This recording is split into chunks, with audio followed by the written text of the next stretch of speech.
Hello friends, welcome to world fact friends. आज हम बात करेंगे इंडिया के 3 ऐसे किंग्स जो एशियंट इंडिया में रहे और भारत के सबसे महान किंग माने जाते हैं। क्या आप जानते हो कि ये कौन से किंग हैं? अगर आप नहीं जानते तो प्लीज़ कुछ देर के लिए मेरे इस चैनल को वॉच कीजिए, इस वीडियो को, और आप जानिए कि इंडिया के सबसे महान किंग, महान राजा महाराजा कौन से रहे हैं। तो दोस्तों, सबसे तीसरे नंबर पर जो मैं नाम रख है वो है पोरस का।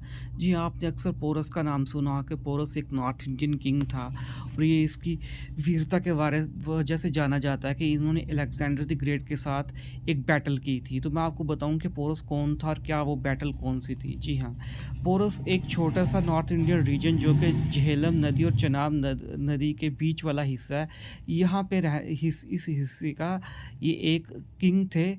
तो इनके टाइम पर जब ग्रीक में अलेक्जेंडर द ग्रेट ने कॉन्कर करना शुरू किया था और इंडिया की तरफ आना शुरू किया था, और वो जो इनके पास वाले पड़ोसी छोटे-छोटे राज्य थे, उन्होंने अलेक्जेंडर के सामने सबमिशन कर दिया अपने राज्य की, कि यानी कि वो अलेक्जेंडर को अपना सबसे महान राजा मानते हैं और इसके बदले में अलेक्जेंडर ने उनको उनके राज्य में काम करने की अनुमति दे दी और ये कहा कि तुम मेरे इस राज्य के मेरे ही उत्तराधिकारी के तौर पर काम करोगे। लेकिन जब यो अपना ये न्योता लेकर पोरस के पास पहुंचे और पोरस ने बिल्कुल इस बात से इनकार कर लिया कि वो अलेक्जेंडर को अपना राजा या महाराजा मानेगा या उसके सामने सबमिशन करेगा, जिसकी वजह से अलेक्जेंडर द ग्रेट ने पोरस पर हमला कर दिया। लेकिन पोरस बहुत बहादुर था और पोरस ने बहुत बहादुरी के साथ लड़ा, जबकि पोरस के पास इतनी फौज नहीं थी जितना कि अलेक्जेंडर के पास थी।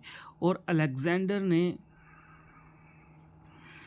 लास्ट में और चतुराई के साथ पोरस की जो सेना पे हमला किया, देर रात को हमला किया और चतुराई के साथ, जिसकी वजह से पोरस को हारना पड़ा। पोरस भाग गया, तब भी पोरस ने हार नहीं मानी। लेकिन उसके बाद जो यहाँ के बाकी जो दूसरे राज्यों के राजा थे जो अलेक्जेंडर के साथ मिल चुके थे, फिर उन्होंने अपनी सिपाही भेजकर किसी तरीके से पोरस को पकड़ लिया। लेकिन पोरस की ये वीरता देखकर अलेक्जेंडर बहुत खुश हुआ और उसने सारे के सारा पोरस का जो राज्य था वो पोरस को वापस कर दिया और कहा कि तुम ही यहाँ के राजा हो। ये प्रेजेंट डे में ये वाला सारा पोरस वाला इलाका लगभग पाकिस्तान और कुछ जम्मू कश्मीर के हिस्से में आता है, और पंजाब जो इंडियन पंजाब है। तो उसके बाद पोरस की मदद अलेक्जेंडर द ग्रेट ने भी ली।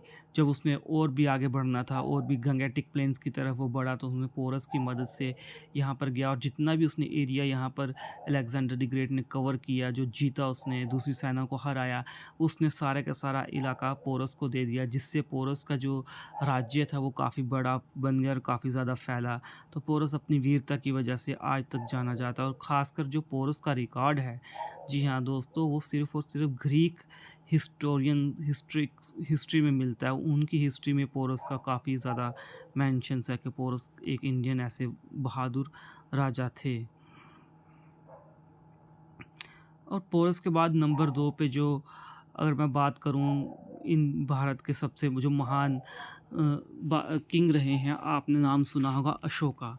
जी हाँ, ये भारत के जितने भी आज तक किंग रहे हैं, इनका स्थान दूसरे नंबर पर है। इन्हें अशोका द ग्रेट भी कहा जाता है और ये मौर्यन एम्पायर्स के तीसरे किंग थे, जो कि मगधा में है, इंडियन सब कॉन्टिनेंट में। और इनका जो रूल था काफ़ी बड़ा फैला। इन्होंने अफ़गानिस्तान से लेकर बांग्लादेश तक जो है हुकूमत की, राज किया, और पटलिपुत्रा में इनकी कैपिटल थी।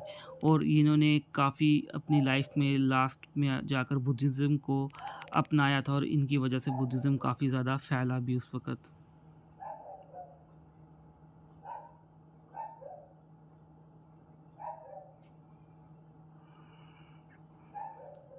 और इनका जन्म भी पटलिपुत्रा में हुआ था, मगध मायूर एम्पायर में, और इनका मृत्यु भी पटलिपुत्रा में हुई थी। तब लगभग इनकी एज 71-72 ईयर्स की थी। और इन्होंने कलिंगा जो एम्पायर था उसको पूरी तरह से ख़त्म कर दिया था।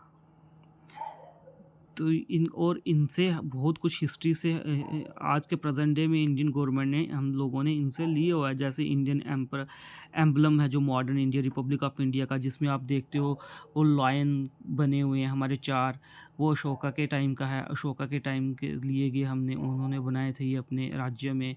जगह जगह पे वो 4 लायंस के जो पिलर्स बना के रखे थे। उसके बाद अशोका का व्हील है, अशोक चक्र है, वो जो हमारे नेशनल फ्लैग में, वो सब हमने अशोका से अडॉप्ट किया हुआ है।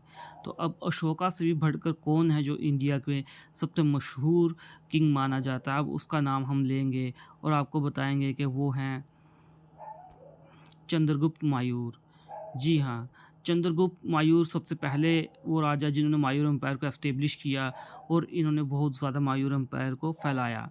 ज्योग्राफिकली इनका जो मायूर एम्पायर था वो लगभग अफ़गानिस्तान से लेकर बांग्लादेश तक फैला हुआ था, जो कि बाद में अशोका द ग्रेट, जो कि इनके एक तरह सन थे, उन्होंने काफ़ी ज़्यादा इस पे काम किया। अशोका द ग्रेट चंद्रगुप्त मायूर के ही ग्रैंड सन थे। आपके सामने तस्वीर भी है, पिक्स भी है कि कौन सा एरिया कहाँ तक था, किसके पास था। और चंद्रगुप्त मायूर का भी आता है कि इन्होंने भी नंदा एम्पायर को हराया था, उस पे हमला किया था और उनसे काफ़ी ज़्यादा एरिया छीनकर हिंदू कुश के पहाड़ों से लेकर साउथ एशिया तक सब जगह इनका जो एरिया हुकूमत रही है।